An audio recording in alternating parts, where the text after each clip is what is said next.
Buenas tardes a todos. Ya hemos comido, bebido y ahora nos disponemos a empezar la sesión de tarde del Congreso.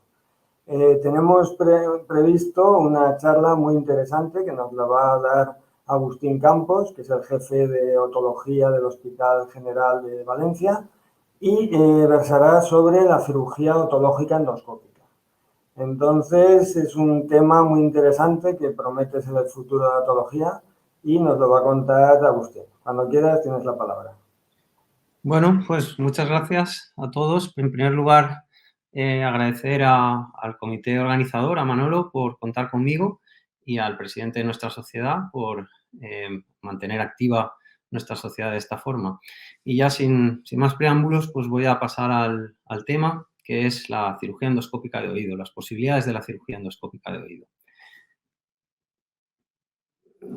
Bueno, creo que es evidente y en algunas de las charlas que hemos oído hoy queda claro que la cirugía avanza hacia procedimientos cada vez mínimamente invasivos. La autocirugía, por supuesto, no podía ser de otra forma y aunque ya de por sí es una cirugía poco invasiva y tradicionalmente el empleo de microscopios permite abordajes a través del canal, poco a poco los endoscopios van ganando terreno y permiten complementar al uso del microscopio. Por otro lado, decir que la cirugía endoscópica de oído ya no es una novedad, es una cirugía que está bien establecida en términos de seguridad, eficiencia e invasividad y permite una simbiosis grande con los conceptos de cirugía mayor ambulatoria. Recientemente estamos viendo que hay un interés entre la otorrinolaringología en general y los otólogos en particular, con un número creciente de publicaciones y cursos, hasta el punto de que la cirugía endoscópica de oído se ha convertido en un tema candente en otocirugía. Esto se debe fundamentalmente a tres cosas. En principio, es evidente que los endoscopios permiten una visión muy buena, ¿vale? Probablemente mejor que los otros sistemas de visión. Por otro lado, permiten realizar la mayor parte de las cirugías por abordaje transcanal, con lo cual todavía se reduce un poco la morbilidad asociada a los otros abordajes abiertos. Y probablemente el emplear endoscopios o como elemento único o como ayudante a la cirugía microscópica reduce las tasas de recidivismo en cirugía de oído crónico. De esta forma, pues la pregunta surge, ¿por qué hay que emplear los endoscopios en otocirugía? Probablemente a mí me gusta plantearla al revés. ¿Por qué no deberíamos emplearlos? O sea, ¿por qué no vamos a emplearlos? Si nos permiten una visión tan buena y permiten hacer abordajes mínimamente invasivos, pues obviamente, como cualquier cosa, tiene una serie de ventajas y una serie de inconvenientes. Los inconvenientes inherentes a la endoscopia de oído es que solo nos permiten trabajar a una mano. La otra mano debe sujetar el endoscopio. No es útil, primero porque en la mayor parte de conductos no caben tres instrumentos de forma simultánea, pero no es útil sujetar el endoscopio con un sujetaespéculos, con un sujetaendoscopios o que lo sujete un ayudante y tú tener las dos manos. En momentos puntuales se puede hacer algunas cosas, pero en general el conducto no permite tres instrumentos de forma simultánea. Y luego hay una serie de factores que condicionan la aparición de una técnica novedosa. Primero, eso, que el hecho de que sea nueva hace que rápidamente la gente se posicione o bien a favor o en contra. Pasa un poco como con el fútbol. Es muy raro que te sientas indiferente hacia un equipo. Pues algo parecido. Luego que no todo se puede realizar por la vía transcanal. No ya con el endoscopio, no se puede realizar todas las cirugías por vía transcanal.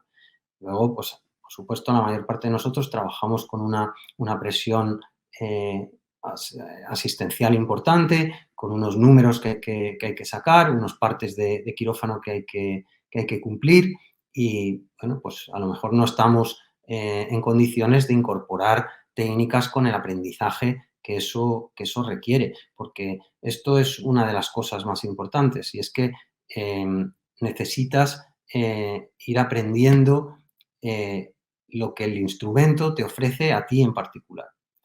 Bueno, luego hay un factor también a tener en cuenta, que es que muchas veces hay que hacer docencia, o casi siempre hay que hacer docencia. Afortunadamente, la gente a la que adocentamos parece que hayan nacido con el endoscopio en la mano, aprenden muy rápido y bueno, todo esto son factores que condicionan la técnica. Con respecto al equipamiento que necesitaremos, básicamente, en cualquier sitio donde se haga cirugía endoscópica nasosinusal, habrá una torre de endoscopio que podremos utilizar y nosotros, de hecho, es lo que estamos haciendo. Nosotros estamos utilizando la misma torre que se gasta para la cirugía endoscópica nasosinusal. De hecho, yo empecé utilizando las ópticas de 2,7 milímetros y 12 centímetros y ahora estoy utilizando las de 18 centímetros y 4 milímetros para casi todos los casos, aunque probablemente las ópticas estándar para el procedimiento son las de 14 centímetros y 0 grados y 3 milímetros de diámetro, o sea, las de 14 de largo, 3 milímetros de diámetro y 0 grados. En diferentes momentos de la cirugía utilizaremos ópticas anguladas de 30 o 45 grados, de 45 grados mejor, para pues, comprobar las zonas del aditus, el antro, los recesos posteriores, etc. ¿Qué cámara? Pues aquí se plantea, como siempre, pues con més sucre, més dolç, ¿no? Pues algo parecido. Cuanto mejor es la cámara, mejor la imagen, igual que los monitores.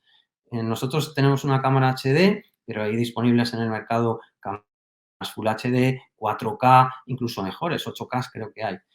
Lo que sí que es importante es que sea una cámara ligera y que tengan el 3C CD, porque las cámaras que tienen, o sea, estas son cámaras, no sé exactamente explicar cómo son, pero tratan cada uno de los colores primarios de forma separada, de forma que no saturan tanto en rojo. Hay otras cámaras más antiguas que cuando sangra el campo, el rojo se come la imagen. Pues eso sí que hay que tenerlo en cuenta. Las fuentes de luz, hoy en día disponemos de fuentes de luz muy buenas, tanto LED como xenón, menos halógenas, pero también. Pero es que realmente el campo es tan pequeño que no hace falta que la luz esté muy potente. De hecho, algunas de las cosas que se tenían en cuenta era que la luz no estuviera a máxima potencia por el miedo a calentar los tejidos y tener problemas. Yo no he visto nada de eso. Lo que comentaba antes del sujetaendoscopios no está difundido, hay que ir entrando y saliendo. No, de momento no es algo que se haya resuelto. Es posible que en el futuro encuentren una solución. Sí que hay retractores atraumáticos, retractores del conducto que permiten alternar mejor entre microscopio, endoscopio. Este es un modelo de los disponibles. Y respecto al instrumental, cualquier caja de cirugía de oído básica nos sirve. Sí que es verdad que hay instrumental específico, instrumental que lleva aspiración asociada, el despegador de Josephson, que es uno de los que tenemos, la caja de Panetti, que la difunde Sprayer Ties, algunos despegadores angulados, como el de Thomasin, el de Fish de toda la vida, y luego las pincitas que tienen angulaciones hacia arriba, hacia abajo, hacia los lados, las tijeritas hacia los lados, todo esto ayuda. Pero igual que en cualquier instrumento. Así que hay algunas cosas básicas que no hace falta comprarse cosas nuevas y luego conforme vas avanzando vas mejorando tu arsenal de herramientas. ¿Cómo preparamos el paciente? Bueno, pues aquí tengo una fotografía de cómo disponemos el quirófano. Una de las cosas que he cambiado, igual que en la evolución del primate al hombre hemos pasado de ir a 4 patas a estar erguidos, pues yo me he dado cuenta que para la cirugía endoscópica de oído, en mi caso, y para mis hombros y mi cuello, es mejor que esté de pie que sentado. Empecé porque José Carlos Casqueiro lo hace todo sentado, empecé haciéndolo sentado, pero en particular los oídos derechos tenía luego se me cargaba mucho el hombro, no estaba cómodo. Y desde que lo hago con la óptica nasal, en los conductos que lo permiten, la de 4 milímetros, y lo hago en posición erguida, ergonómicamente estoy mucho mejor. Bueno, entonces los primeros pasos que hacemos es una vez el paciente está anestesiado, mientras antes de lavarme, infiltro y preparo el conducto. Infiltro con el carpule y anestesia local con adrenalina a 50.000 y coloco unas lentinas con adrenalina pura en el conducto. Entonces voy y me lavo. En el tiempo en que se lava, se monta la mesa, se prepara el endoscopio, pues eso va haciendo una especie de vasoconstricción del campo y permite funcionar. Luego, ahora os pasaré un pequeño vídeo de cómo presento, o sea, cómo preparo el campo. Bueno, generalmente casi todos los procedimientos que hago tomo cartílago como donante y suelo tomar el cartílago del trago. Entonces, una vez tomado el cartílago del trago, utilizo los puntos de sutura como referencia para traccionar la pared anterior del conducto y ganar un poquito de espacio. Y luego doy este punto sobre la concha, que es el punto de Tarabisi, que doy hacia los campos y de esta forma abro el introito del CAE. Luego coloco una esponjita de estas de lavarse de betadine y una compresa para limpiar el endoscopio. Bueno, ¿qué es lo mejor o lo que más llama la atención al que ve una cirugía endoscópica? Pues lo bien que se ven las estructuras anatómicas. Obviamente la anatomía no cambia, es la misma, pero la visión que obtenemos con el endoscopio respecto a la que tendríamos con el microscopio es que ya de entrada parece que sea un terreno como más plano. Fijaros qué visión hay de la zona de la ventana redonda, de todo el receso subtimpánico, cómo podemos ver el sinus tympani. Bueno, esto es un oído que no tiene supraestructura, pero no tiene supraestructura del estribo. Pero bueno, se ve la anatomía y conforme te acercas, la precisión de la imagen es muy buena. Esto con el microscopio también, pero no es esta visión panorámica ni tienes esta sensación de control de los espacios escondidos, ¿no? Entonces, ¿qué podemos hacer con el endoscopio? Pues podemos hacer prácticamente todo lo que hacemos con el microscopio, algunas cosas mejor y otras peor. Por ejemplo, drenajes transtimpánicos. Se pueden hacer con el endoscopio perfectamente. ¿Aporta algo frente al microscopio? Pues en este caso no aporta nada. Es una técnica que ya con el microscopio se hace transcanal. Bueno, puede ser una buena forma de familiarizarte con el instrumento, practicar pequeños gestos y poner en marcha la técnica. Pero bueno, yo esta lo he hecho para tener el vídeo grabado, pero los tubos de ventilación los coloco con el microscopio, ¿no? Esto sería un oído derecho, aquí aspirando el moco glue característico y, bueno, pues colocar el drenaje timpánico. Nosotros utilizamos estos de titanio o, bueno, cualquier otro tubito de ventilación. Hay que ir con cuidado, no hacerle heridas en la pared, igual que con el microscopio. Este es un tímpano azul típico de una otitis seromucosa evolucionada. Fijaros que la colección es prácticamente marrón chocolate, ¿no? Un glue muy viscoso, ¿no? Pero bueno, esto es como los que habéis visto 100 en la técnica microscópica. Y luego, pues, el abotonamiento del drenaje, igual que hacemos con el microscopio. Vale. En otitis media crónica con perforación central, yo creo que el endoscopio aquí es una herramienta muy importante. Nos viene muy bien para hacer cirugía transcanal. Y, de hecho, yo hoy en día son muy pocas las técnicas abiertas que tengo que hacer para otitis media crónica sin colesteatomo. Y básicamente hay dos grupos, elevar o no el colgajo timpanomeatal. Si el paciente tiene una buena audición, que no sospechas que existe un daño auricular, una forma buena de resolver la perforación timpánica es hacer el injerto a través de la propia perforación, ¿vale? Como en este caso, Es un oído derecho en un niño. Primero se avivan los bordes, en este caso se prepara la perforación retirando esta placa de esclerosis. Bueno, se estima el defecto, se talla el injerto y una vez tenemos tallado el injerto, pues lo colocamos de forma que esto es un injerto inline mariposa y luego hacemos el test para comprobar que no se viene detrás del aspirador. Tiene que quedar el surco del injerto que hemos tallado, una parte dentro y otra fuera del tímpano. Otro ejemplo, avivamos el borde. Todos son vídeos súper editados porque si no nos daría tiempo a enseñar todo.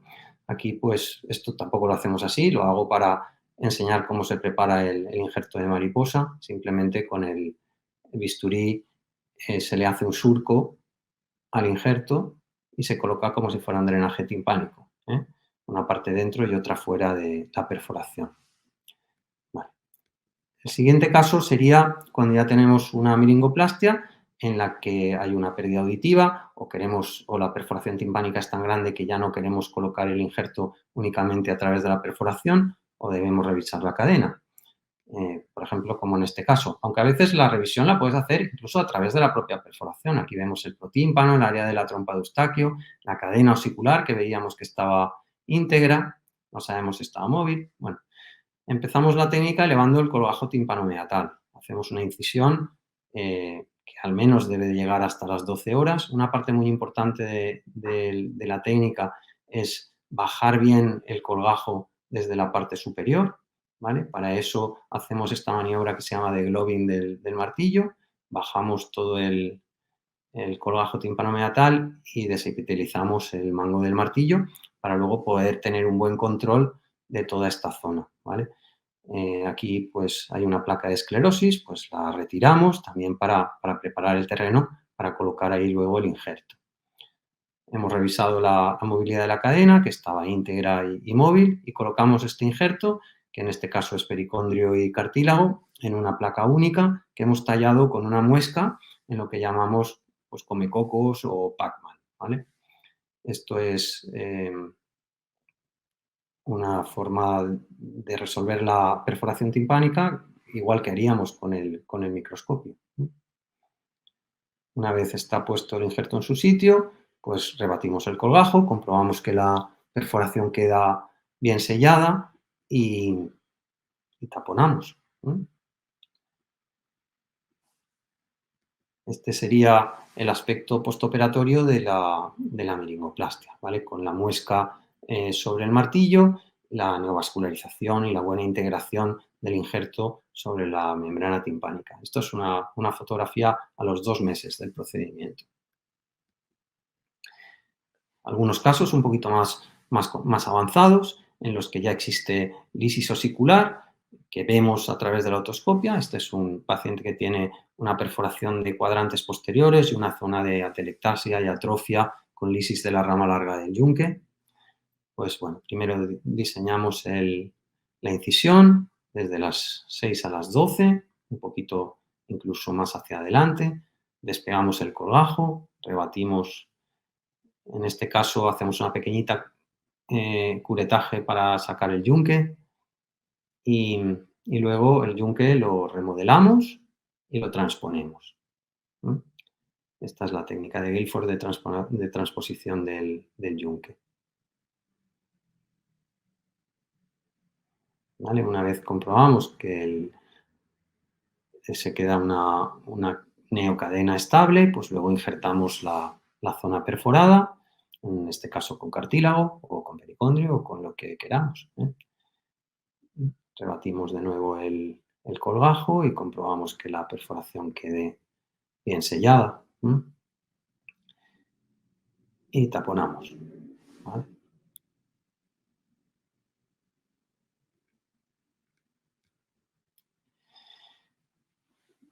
Así como opino que la miringoplastia es una técnica que es muy buena para hacer con el endoscopio, incluso en conductos estrechos, incluso en paredes anteriores bastante procedentes, el endoscopio permite hacer la técnica por vía transcanal.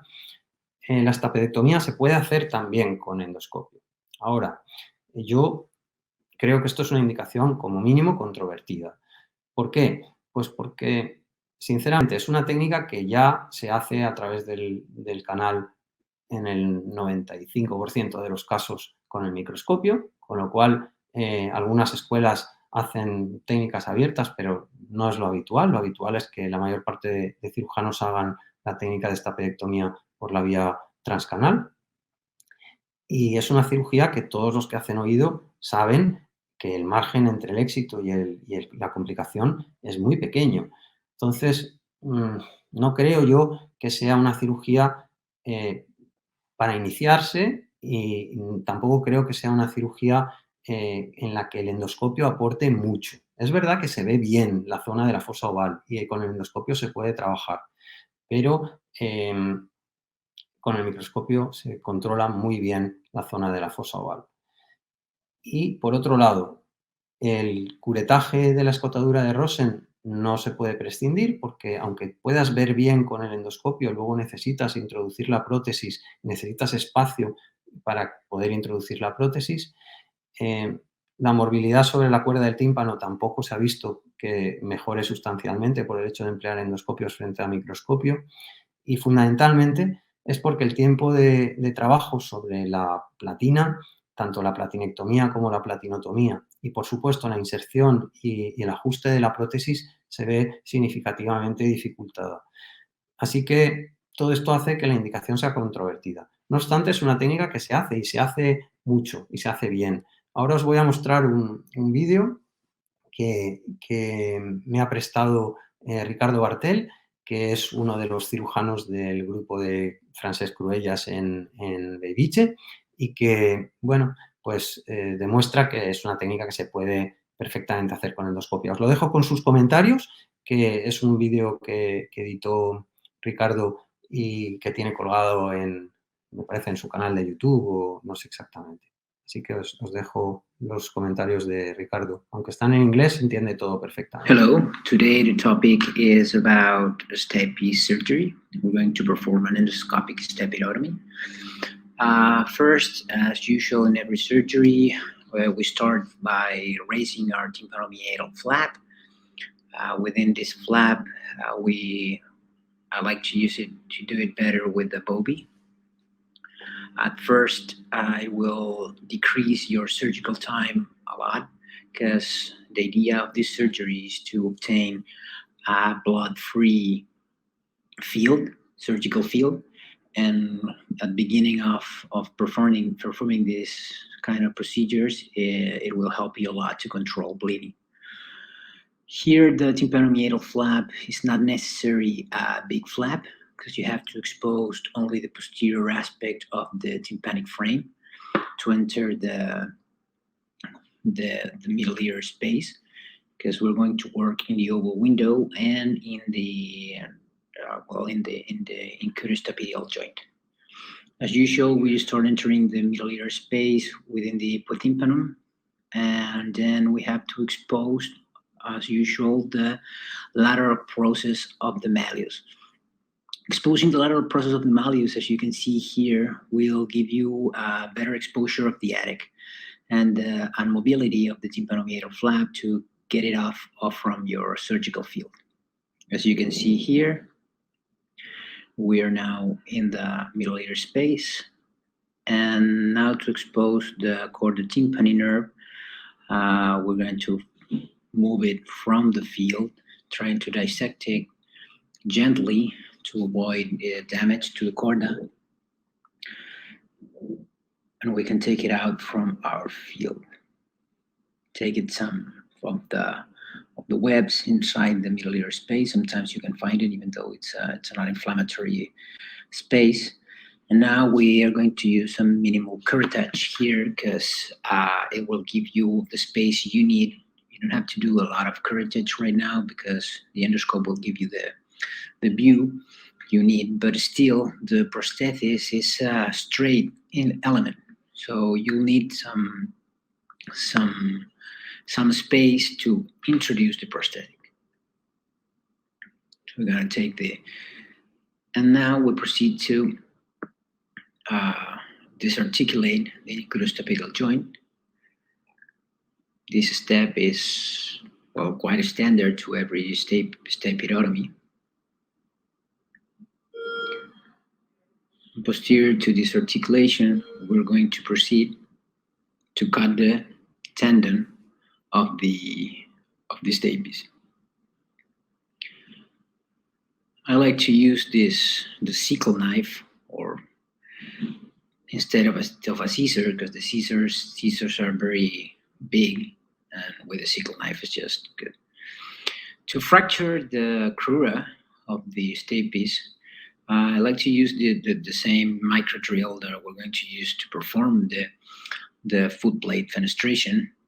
And as you can see, you like to do it on the posterior aspect of the stapes to fracture all the superstructure. As our prosthesis is 0.6 millimeter in diameter, this micro drill I use is 0.7 millimeter in diameter. So it is important for as you insert the prosthesis, it will give you some stability to the prosthesis for getting better, easier, in an easier aspect to put the prosthesis on place. As you can see, the fenestra is done, and the hole in the foot plate is correctly visualized. And now we're going to proceed to put the prosthesis on site. We use, as I said, a COS type prosthesis, and it's this one in particular is 4.5 millimeters long and 0.6 millimeter in diameter. Inserting the prosthesis, as you know, is not quite easy all the time, and you can, once the prosthesis is on site, we can use the chordae tympani to stabilize it. And nowadays we use some fat from the lobule to seal the fenestra to seal the. Quizá los más observadores os hayáis dado cuenta de que el tiempo de colocación de la prótesis ha sido como mágico, y de repente la prótesis aparece con la apertura hacia el lado contrario, o sea que os garantizo de que habrá estado un ratito ahí peleando para poner la prótesis. Eso ocurre también con el microscopio, ¿vale? A veces no es fácil poner la prótesis, pero con el endoscopio es particularmente difícil. The oval window to avoid paralymphatic fistula. In principle, this will reduce the postoperative vertigo in this patient. And now normally we put the chordae tympani right to the prosthesis to avoid some misplacement. Thus we just put reestablish the tympanomeatal flap to finish. Vale. Como veis, pues la técnica de Ricardo es depurada, él es fino operando y, bueno, pues se puede hacer esta pedectomías con el endoscopio. Yo no las hago, pero se puede hacer. Lo que sí que creo que es bastante útil es incorporar los endoscopios a la cirugía de otitis media crónica con perforación marginal y colesteatoma, tanto como elemento único como adyuvante. Ahora os explicaré cómo lo hacemos. En primer lugar, pues tener en cuenta que en colesteatoma no existe una única técnica, hay distintas escuelas, pero el precepto básico es mantener una serie de principios que por orden de prioridad será conseguir un oído seguro, sano y preservar o restaurar la funcionalidad de ese oído.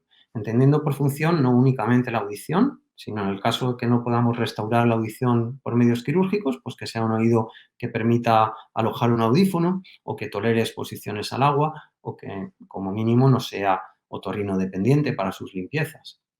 Y la máxima es realizar lo menos posible, pero todo lo que sea necesario, igual que en cualquier cirugía. Y para ello emplearemos abordaje retroauricular, endaural o transcanal. Y a su vez En los abordajes transcanales emplearemos endoscopio o microscopio. Planificamos el caso en función de los hallazgos de otoscopia, de diagnóstico por imagen, sobre todo de TAC y la audiometría, y consideraremos que son óptimos los casos que están entre mesotímpano y epitímpano. Estos son buenos para el abordaje transcanal endoscópico. Aún así, los convertiremos a abordaje abierto si el caso lo requiere. Y, por definición, consideramos que los casos que se extienden posteriormente más allá del conducto semicircular lateral no serán buenos para manejo endoscópico. Eso no significa que no podamos ir empezando con el endoscopio y luego convertirlo a una técnica microscópica. En general, haremos una mastoidectomía a la demanda. Iremos persiguiendo el colesteatoma hasta que se acaba, bien por el abordaje endoscópico o por abordaje endaural o retroauricular. Y posteriormente obliteraremos de forma parcial la mastoides con chips de cartílago. Si el caso es un caso que tiene ya una sordera sensorial previa o si son con complicaciones previstas o demostradas durante el procedimiento, haremos una mastoidectomía abierta.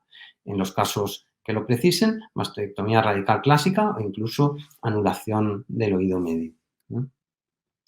Por ejemplo, esta paciente es una mujer añosa con un colesteatoma en el oído izquierdo y una sordera sensorial en el oído contralateral. Señora mayor con un colesteatoma avanzado con bastante limitación funcional en el oído supuestamente sano, no es un buen caso para hacer por vía endoscópica. Este sería un caso que probablemente abordaríamos abierto de entrada. Sin embargo, este otro, que es una mujer más joven en el que existe un único oído malo con una enfermedad más o menos limitada, pues sí que sería un buen caso para abordar endoscópicamente. En este vídeo, pues mostramos lo que sería el procedimiento endoscópico y comprobamos que la extensión del colesteatoma supera el límite del conducto semicircular posterior, el lateral, con lo cual decidimos parar la técnica endoscópica y convertirla en abierta, ¿vale? Y vemos el aditus, el antro lleno de colesteatoma. El colesteatoma que hay en el epitímpano anterior no sería problema y se puede continuar la cirugía con el abordaje endoscópico, pero este colesteatoma que se extiende posteriormente es muy difícil de trabajar con el endoscopio. No le veo el sentido a ser más papistas que el Papa. Cuando la enfermedad te pide otro instrumento, pues cambias de instrumento. Este es el ejemplo anterior. Es una perforación prácticamente total en el que hay un área marginal en un colesteatoma que se extiende a través del mango del martillo hacia el epitímpano. La cadena, sin embargo, está íntegra. Tendremos que hacer un control osicular primero. Comenzamos el procedimiento haciendo un debulking del epitelio y el colesteatoma adherido al martillo.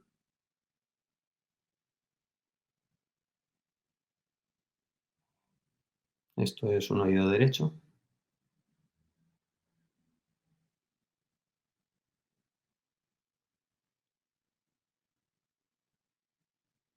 Disellamos nuestro colgajo timpanomeatal, lo levantamos. Esto es el aspirador despegador de Josephson, que puede ser útil. Posteriormente vemos que el martillo está realmente, el colesteatoma infiltra mucho el martillo, no lo vamos a poder desepitizar bien y probablemente lo más sensato es quitar el martillo, en este caso.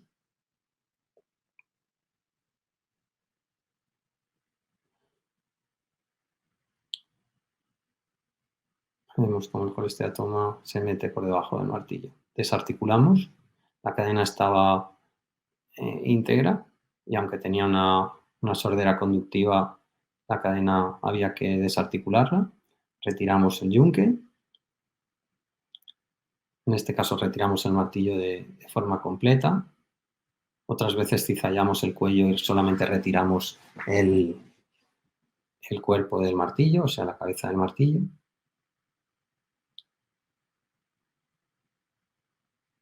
Y una vez retirados los osículos, pues tenemos un mejor control del epitímpano y procedemos a la aticotomía con la cureta o con la fresa, según el caso y el diámetro del conducto.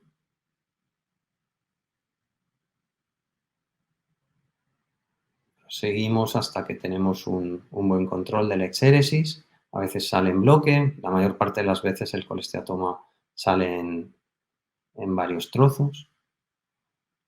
Luego, pues, inspeccionamos y vemos el relieve del conducto semicircular lateral, el epitímpano, el estribo. Esta es la cuerda del tímpano que ha caído durante la disección.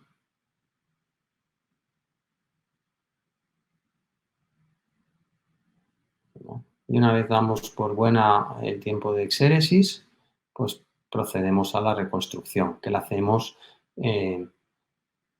bueno, aquí estoy cortando la cuerda del tímpano, probablemente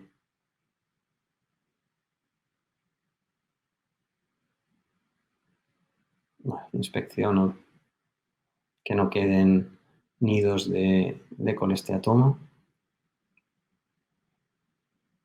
Esto es una óptica de 0 grados, fijaros la visión angulada que proporciona. Lavamos y comprobamos la movilidad del estribo. Ahí acabamos un poco la zona del epitímpano más anterior, también con la cureta.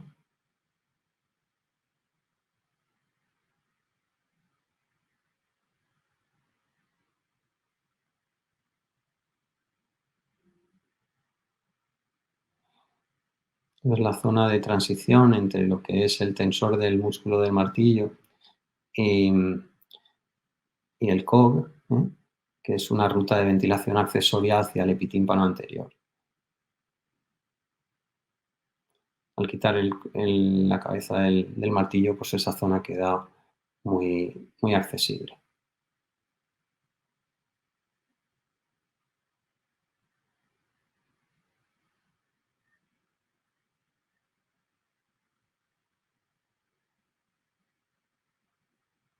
Finalmente, pues rellenamos con esponjas de gelita, colocamos un injerto de cartílago, en este caso una prótesis PORP, un frisbee de titanio. Otras veces ponemos un trocito de cartílago, las más veces utilizamos un trocito de cartílago. Y con eso pues intentamos hacer una restauración con una columela tipo 3.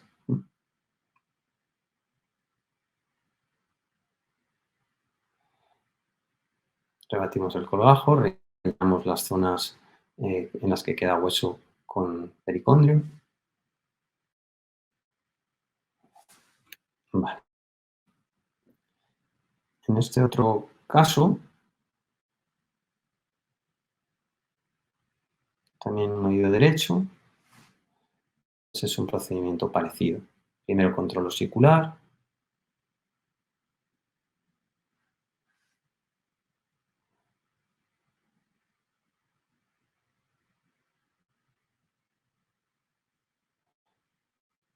Cizallamos el cuello.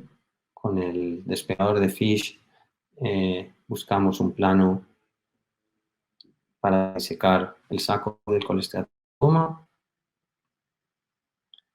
Finalmente, pues vamos repelando las zonas donde hayan quedado restos de tejido epitelial con las pincitas.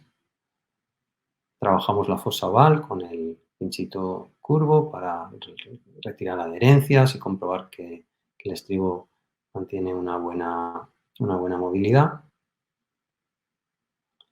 Exactamente igual a como haríamos cuando trabajamos con el microscopio.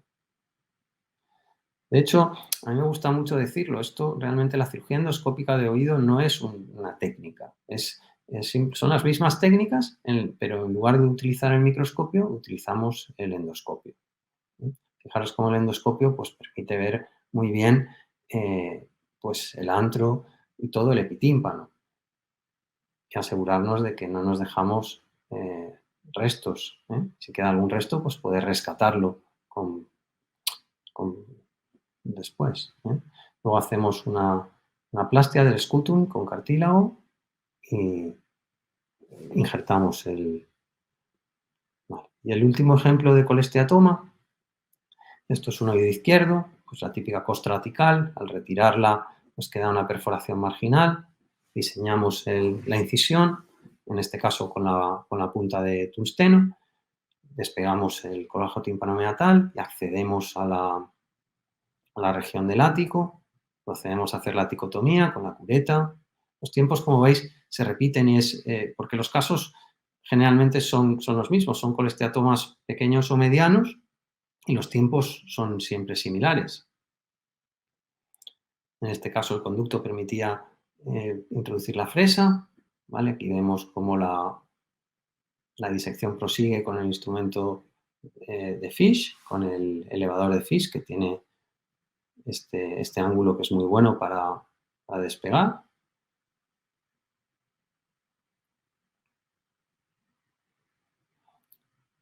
Una vez lo despegamos, vamos aspirando y haciendo la resección del colesteatoma. Continuamos la ticotomía en dirección posterior con la fresa. Cada vez vamos exponiendo mejor el saco del colesteatoma. Parte pues la vamos eliminando con el aspirador. Parte de la matriz queda adherida a los relieves óseos.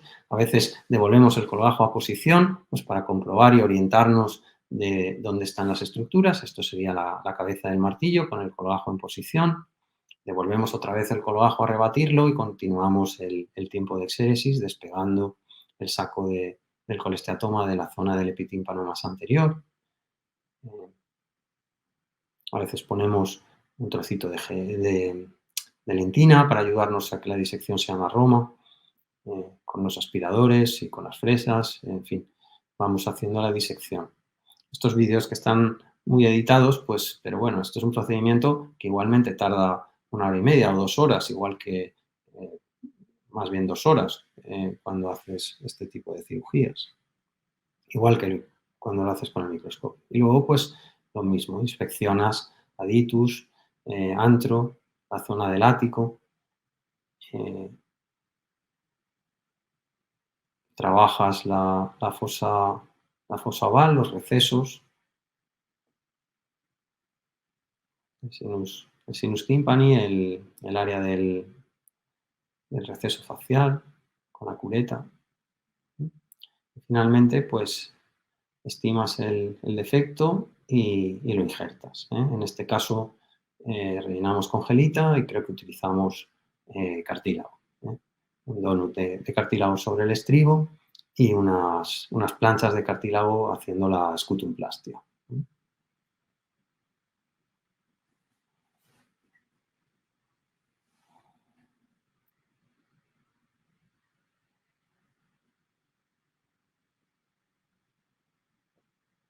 Posteriormente, pues rebatimos de nuevo los colgajos a posición y comprobamos que la perforación queda sellada. Bueno, en este caso reforzamos con un poquito de pericondrio. Devolvemos el colgajo a posición. Ahí se reconoce el área del tímpano propio con el mango del martillo que hemos conservado, el injerto de pericondrio y bueno. ¿Se puede utilizar para otras técnicas el endoscopio? Sin duda. Yo no tengo experiencia propia. No he traído vídeos porque la conferencia tenía una duración limitada, pero hay vídeos por ahí por internet muy bonitos de resecciones de glóbulos timpánicos, en cirugías también de base de cráneo como adyuvantes, tanto en neurinomas, granulomas de colesterol, distintos tipos de tumores benignos y malignos, para reparar fístulas perilinfáticas. Yo no tengo experiencia de todo esto, no he hecho, pero sí que veo que puede ser una herramienta más. Finalmente, la diapositiva final, y es lo que creo que es el mensaje que nos tenemos que llevar a casa, es que los endoscopios, desde luego, son una herramienta más al alcance del otocirujano. Debemos emplearlos, complementan al microscopio, si bien no lo sustituyen creo que es un complemento muy bueno para el microscopio. Nos proporcionan una visión muy, muy buena de todas las zonas del retrotímpano y del ático. Son muy útiles en la cirugía del oído crónico, tanto en meningoplastias y en timpanoplastias, con y sin colesteatoma. Nos permiten hacer abordajes mínimamente invasivos y son, a mi criterio, idóneos para la cirugía ambulatoria. Pero, bueno, pues hay que conocer bien los límites, tanto los de la indicación como los límites de uno mismo. Y bueno, por no hacer más larga la presentación, hasta aquí es lo que tenía preparado. No sé si habrá tiempo para alguna pregunta y muchas gracias a todo el mundo por la atención. Muchas gracias a ti porque has dado una magnífica charla, ha sido muy instructiva y unos ejemplos muy bonitos. Aunque ya nos pasamos un minuto, me gustaría preguntarte una sola cosa. Así como en la nariz el endoscopio no tiene color para muchas indicaciones, ¿por qué en el oído está costando tanto introducir esta técnica? Sí, a ver, yo tengo varias teorías, sí, creo. A ver, el primer motivo es que el endoscopio en la nariz revolucionó por completo porque competía con el fotóforo. O sea, realmente era de operar a oscuras a de repente venir la luz. Entonces, no había color. El endoscopio trajo luz a la oscuridad. Entonces, creo que ahí no había discusión. Es verdad que había escuelas de cirugía microscópica transnasal, pero realmente el microscopio no era lo que es la herramienta que es en la cirugía de oído. Eso por un lado.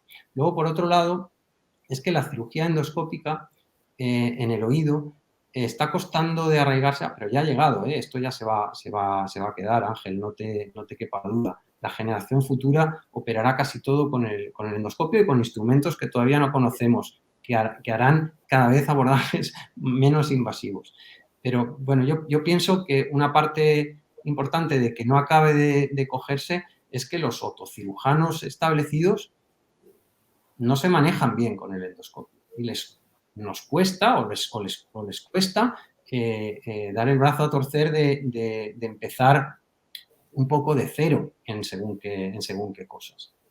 Creo que A los MIR, sí, perdón, los MIR nacen con un endoscopio humano, eso les viene natural. Algunas de las cosas que yo presento, los vídeos son míos, pero algunos son hechos por residentes. Los residentes, nada, les sale muy fácil. Es insultar. Muy bien, pues muchas gracias y dejamos ya la charla, te dejamos descansar.